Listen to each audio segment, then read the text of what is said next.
Halo semua, kenalin aku Kevin Klinsteberpung, NPM 2001201027 dari kelas Strategi Operasional A. Nah, di video kali ini aku ingin ngajak teman-teman semua untuk belajar bareng mengenai materi Robot Process Automation. Nah, mungkin beberapa dari teman-teman di sini udah ada yang tahu nih, Robot Process Automation itu apa, tapi kebanyakan dari teman-teman mungkin nggak tahu nih, Robot Process Automation itu apa. Nah, untuk itu aku akan ngasih tahu dulu nih, Robot Process Automation itu apa. Oke, jadi Robot Process Automation itu sebetulnya adalah cabang dari Artificial Intelligence. Nah, Artificial Intelligence sendiri itu adalah pengembangan sistem komputer yang dapat melakukan tugas-tugas yang biasanya membutuhkan kecerdasan manusia. Nah, ada berbagai bentuk dari Artificial Intelligence ini yang bisa membantu membentuk strategi perusahaan. Yang pertama ada Machine Learning, yang kedua ada Natural Language Process, dan yang ketiga adalah RPA. Nah, tapi kali ini kita akan membahas lebih lanjut mengenai Robot Process Automation, atau kita sebut saja RPA ya, supaya tidak terlalu panjang. Oke, RPA atau Robot Process Automation itu apa sih, Kak? Robot Process Automation, atau yang biasa kita singkat dengan RPA, itu adalah teknologi yang memungkinkan perangkat lunak komputer meniru tindakan yang biasanya dilakukan oleh manusia. Nah, ini berinteraksi dengan sistem digital untuk melakukan tugas dan proses bisnis yang sederhana secara berulang.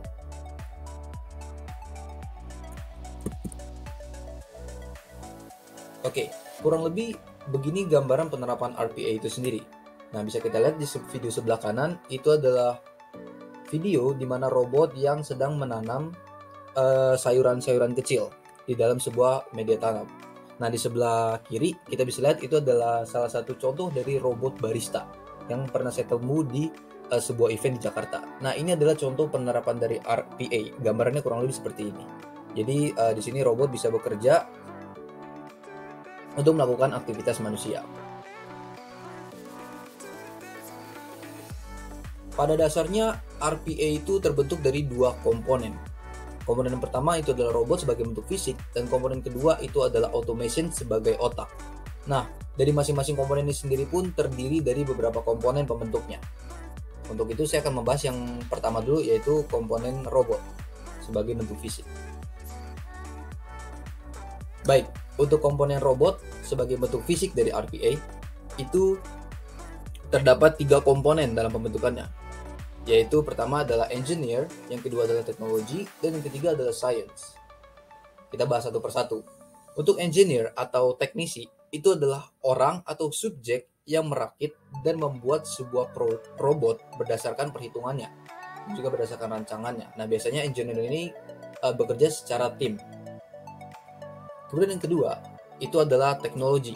Ya, teknologi ini kita sudah tidak perlu bertanya-tanya lagi, karena dalam membentuk robot sendiri itu kita perlu berbagai sarana, berbagai macam materi yang bisa membantu kita dalam perakitan robot tersebut, seperti adanya perangkat lunak, perangkat sistem, dan lain-lainnya. Bahkan untuk search engine sendiri itu merupakan salah satu bentuk dari teknologi. Oke, dan komponen ketiga dalam pembentukan robot ini adalah science. Science di sini sebetulnya adalah ilmu pengetahuan. Ini adalah komponen atau ilmu yang paling penting, karena rencana dan perhitungan untuk membuat robot ini pastinya menggunakan ilmu pengetahuan. Nah, ilmu pengetahuannya bisa menggunakan ilmu pengetahuan matematika, fisika, kemudian ada teknik industri, teknik mesin, dan lain-lain. Jadi, begitu banyak komponen-komponen yang ada di dalam pembentukan robot ini sendiri, di mana masing-masing ini saling berkaitan, dan kalau misalkan salah satu itu tidak ada, maka akan sulit untuk membentuk robot ini sendiri. Bahkan untuk science atau engineer sendiri itu kalau misalkan nggak ada akan cukup fatal, kemungkinan robot ini nggak bisa jadi. Oke, next kita akan bahas komponen berikutnya, yaitu automation sebagai otak dari RPA. Nah, seperti yang teman-teman bisa lihat tadi di video dan juga gambar sebelumnya, itu RPA adalah robot yang bisa melakukan aktivitas manusia. Tentunya agak mustahil ya kalau misalkan sebuah robot itu tidak mempunyai otaknya sendiri, tidak mempunyai pemikirannya sendiri, sehingga dia bisa mengerjakan aktivitas yang dikerjakan manusia. Nah, Untuk RPA sendiri itu ada otaknya yang biasa disebut automation. Nah, automation ini pada dasarnya adalah smart software yang dimana smart software ini bisa terbentuk dari adanya AI atau machine learning. Nah, machine learning ini adalah salah satu bentuk dari tingkat lanjut dari artificial intelligence. Seperti yang sudah disebutkan di awal-awal tadi, bahwa ini adalah salah satu cabang dari artificial intelligence. Di mana pada machine learning ini mesin diberikan banyak data untuk dijadikan pengalaman, media pembelajaran, dan juga informasi kepada mesin. Supaya mesin ini bisa menciptakan nalar komputernya sendiri. Sehingga dari nalar yang sudah ada, dikombinasikan dengan bentuk fisiknya, maka robot tersebut dapat bertindak, dapat melakukan kegiatan-kegiatan manusia. Kurang lebih seperti itu. Dan saya akan memberikan contoh robot process automation di perusahaan Tesla. Ya, kita semua tahu bahwa Tesla itu adalah salah satu perusahaan teknologi yang bergerak di bidang otomotif. Faktanya, hampir seluruh kegiatan operasional di perusahaan Tesla itu dikerjakan oleh robot. Jadi sangat minim sekali manusia di perusahaan Tesla ini sendiri.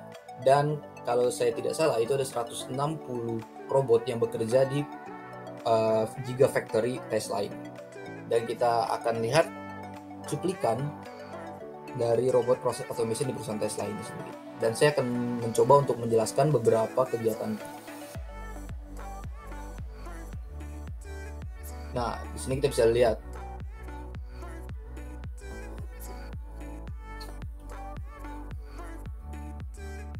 ini adalah robot pengangkut barang, di mana barang-barang di perusahaan Tesla ini tentunya sangat-sangat berat ya, sehingga sangat tidak mungkin untuk manusia yang mengangkatnya. Maka dibutuhkanlah tenaga robot untuk mengangkat beban-beban yang berat tersebut, memindahkan barang, menaruh barang itu ke tempat produksi dan sebagainya. Dan di sini semua kegiatan dikerjakan oleh robot. Manusia hanya melakukan pekerjaan seperti finishing dan membantu pekerjaan-pekerjaan yang sekiranya tidak bisa dikerjakan oleh robot.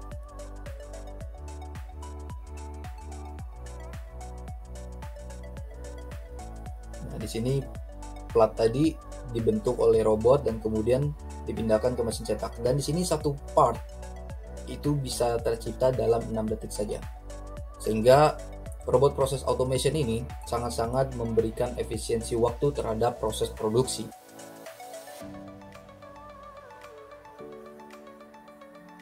Nah, kita bisa lihat di sini banyak banget robot-robot yang bekerja untuk mulai merakit bodi dari Tesla itu sendiri.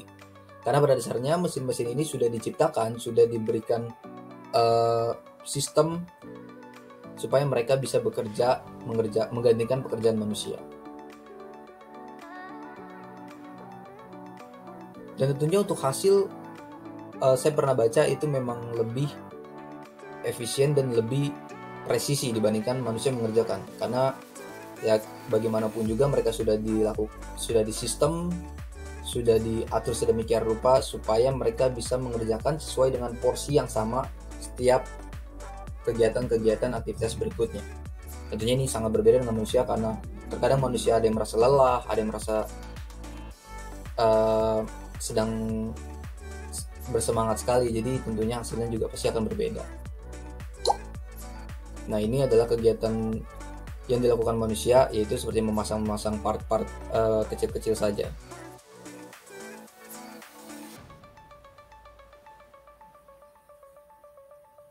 Nah, di sini kita bisa lihat ini adalah salah satu penerapan dari RPA sendiri, di mana ada robot pengecat yang bisa mengecat bodi mobil Tesla itu sendiri.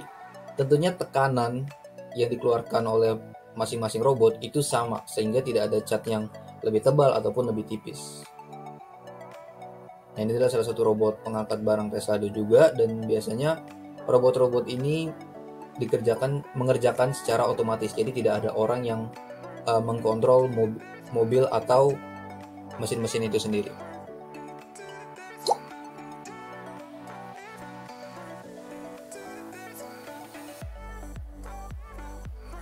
Inilah proses perakitannya.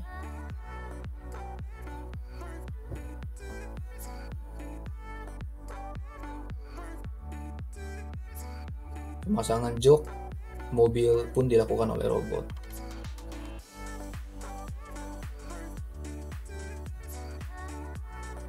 Ya, kurang lebih seperti ini salah satu berbagai aktivitas di perusahaan Tesla. Sekian presentasi dan pemaparan saya. Mungkin teman-teman di sini ada yang masih penasaran RPA ini kalau di industri lain seperti apa. Teman-teman boleh cari nih, teman-teman boleh searching lagi kurang lebih gimana sih. Nah, kalau misalkan dari saya sendiri, saya lebih melihat robot process automation ini akan lebih berfungsi di kehidupan produksi atau di kegiatan manufaktur. Karena seperti yang bisa kita lihat tadi, bahwa untuk membuat satu plat cup Tesla sendiri itu cuma butuh waktu 6 detik saja. Jadi kurang lebih seperti itu presentasi dari saya. Semoga bermanfaat. Terima kasih kepada teman-teman semua, dan semoga teman-teman semua di sini jadi memiliki pandangan mengenai, wah, dengan kemajuan teknologi ini bukan hanya memberikan dampak negatif, tetapi adanya artificial intelligence dan juga robot process automation ini bisa memberikan kemudahan kepada kegiatan manusia. Kurang lebih seperti itu. Terima kasih kepada teman-teman. Mohon maaf jika ada salah kata. Semangat semua untuk yang akan belajar.